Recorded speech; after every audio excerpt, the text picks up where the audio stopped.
बन खटलत संकर नौकरी जाहि ठाम ओ मोर मिथिला नगरी उगना बन खटलत संकर नौकरी जाहि ठाम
हमरा जो मीठ मीठ ताली बजा के मिथिला धाम के नाम पर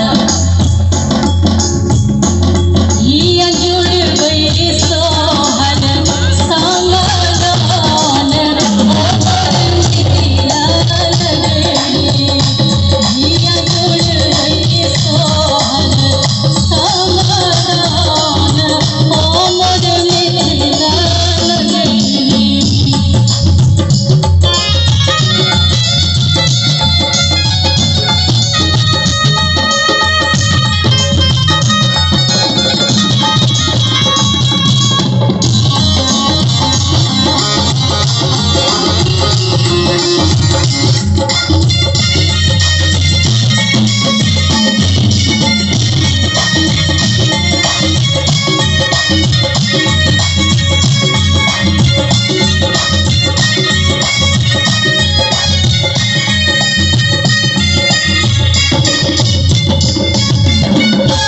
जग भरे में नौमी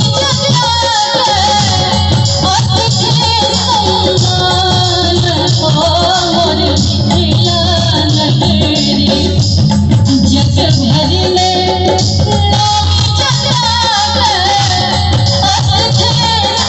सम्मान मोर मिथिला नगरी। शुभ मुख जन जन जता पान ओ मोर मिथिला नगरी शुभ मुख जन जन जता पान ओ मोर मिथिला नगरी। बिना बने खट लगे शंकर नगर रहे धाम मोर मिथिला नगरी बिना बने खट लगे शंकर नगर रहे धाम मोर मिथिला नगरी। तब के जावन जी के धाम मोर मिथिला नगरी तब के जावन जी के धाम मोर मिथिला नगरी। जग जननी प्रिया के राम मोर मिथिला नगरी जग